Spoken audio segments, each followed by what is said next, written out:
The Cats land another player in the transfer portal. Ansley Almonor from Farley Dickinson. And listen, what's his role going to be? I think this player could be a really good bench piece for the Cats. That'll be the conversation on today's episode of the Wildcats Today podcast. I'm your host, Andrew Stefaniak, writer and editor over at Wildcats Today, joined as always by former center left tackle Carson Nash. Carson, what's going on? It's Friday. It's raining. You're making a Shinaway pub pit stop tonight. How are you doing?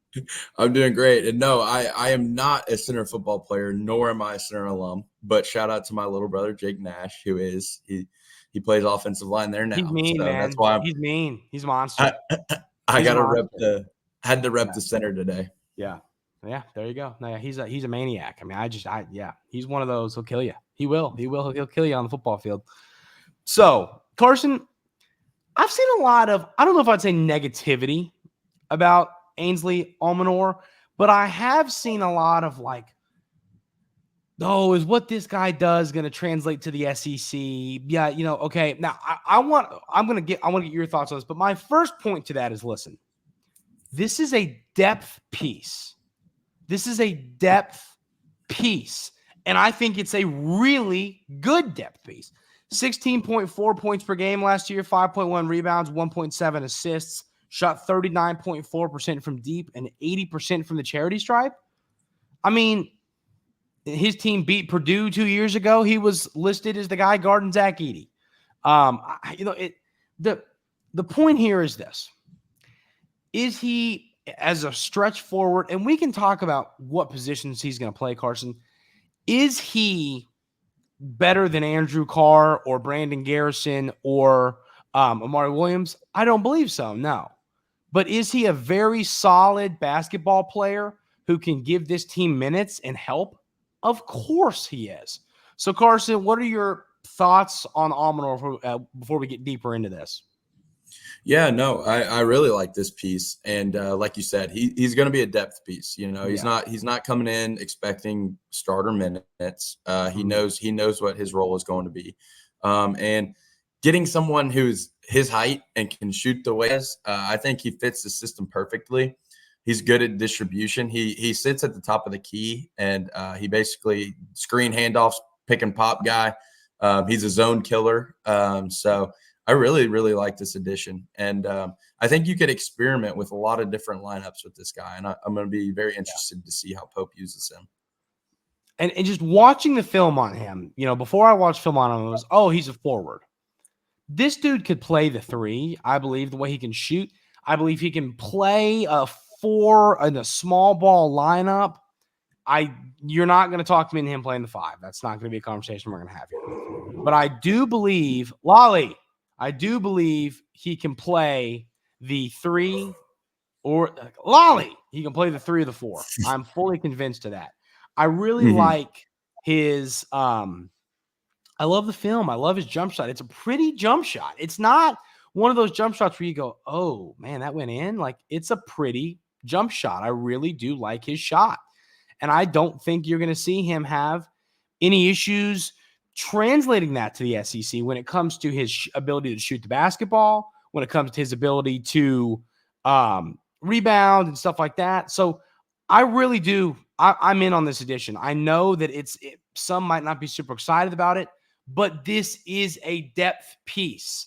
That is the key we need to keep hitting on. It's a depth piece. He's not here to be the guy. He's here to be a guy. So, I mean, if you had to give me, Carson, give me a minutes per game, what would you hit me with? What would you say? I'd say 10 to 12. I think that would be a good range for him. Because I do think he looks pretty physical based on his tape. So I think he could get in there and do some dirty work too. And I would like to see him in a lineup where they move Carr maybe to the 5 and play. And so I think that could bring some good minutes for us. I'm with you as well. I don't understand why, and I'm not saying it's been negativity on Almanor. It's been more like people believe he can be this good? And I think that there's been some doubt there from some fans. And not like it's not been super negative, like, oh, this guy stinks. It's just like, oh, is he really going to help this team? And when I watch the film, there's a role for this kid. I think people are so set on like, oh, this guy's a 5, and it's like, or a 4. He can play multiple different positions. You can make multiple different lineups around him and what he does. So, and that's the key. I mean, 6'7", 219 pounds. Yes, he's not a 6'11" center or a 6'10" 4. It's not what he is. But he's a dominant player who can shoot the basketball. He's physical. He isn't afraid to help defend. He isn't afraid to help rebound. He can pass a little bit. That was some of his highlights I saw. He can pass the basketball, which is exactly what Mark Pope is looking for. I really like the film on Almanor. I do. I just believe that he's a player that is going to be a tad bit underrated. And I'm not saying he's going to come in and be I don't think he's going to score in double figures for you. But, yeah, I think he's been one of those guys that he'll average 8 points, 6, 7, 8 points. And then you'll have a couple random games where he'll score 17 and win you a basketball game. I think he's that type of player for this Kentucky team. So Carson, I mean, if you had to predict, once again, I mean, he played a lot of 4. We've seen him play some 5. Once again, I mean, if you don't believe he played 5, rewatch that game where they played Purdue. He was the little matchup for Zach Edey. So they have him play a little bit of 5. He's a 4-5 is what he was at Farley Dickinson. Now he makes the move to the SEC, and I believe he can play the 3. I just do. Watching his game, he can shoot, he can defend. He can be a 3-and-D guy. He can get down low. He can slash a little bit. He's a cutter. He likes to move without the basketball. I like the film. I mean, I'm a big believer, Carson, film doesn't lie. And I know you agree with that. Film doesn't lie. I've seen him play against good opponents. So, Carson, do you see him? What do you see if you had to say he plays higher than 50% of his minutes? What position would you say that would be at if you had to guess right now? Well, I think I still do believe it'll be at the 4, just because okay. I think they'll use him as a small ball 4, and they'll play. I think it'll be almost like our killer lineup last year, where I think they just switch Carr to the 5, and you just, hey, we're gonna score 1,000 points on you, and you're not gonna be able to do anything about it. And people do see. I don't know why people are so down on this commitment. Like, I don't get it. I don't understand that, because one, I do, and we have this now. He has tournament experience. I like that. I like any player that scores over 15 points a game. He has to be a good scorer. Like, you got to be doing something right, no matter what league you're in. So I'm excited about this kid, and I think there's a lot of different ways Pope can utilize his skills. Agree. I'm with you. So here is the quote from Coach Pope about Almanor. He says, Ansley is one of the best shooting mid-major bigs out there, and he's a tremendous mover without the basketball. He's a fearless competitor with great leadership qualities. Ansley is a finance major who comes from an unbelievable family from Haiti. He's a great addition to this roster as a veteran presence with a lot of college basketball under his belt. That's exactly what we want here. That's what you needed. You needed a backup big to give you some minutes. He can shoot the ball. Coach Pope loves big guys who can shoot the ball, pass the ball. He can do it. He can give you minutes. And listen, once again, okay, let's do this. Who was the small ball 4 for the Cats last year, Carson? I guess you could say there's 2 of them. I don't know who I want to pick. Well, both of them are the same height, so it's really fine. I mean, it doesn't really matter. I would say height.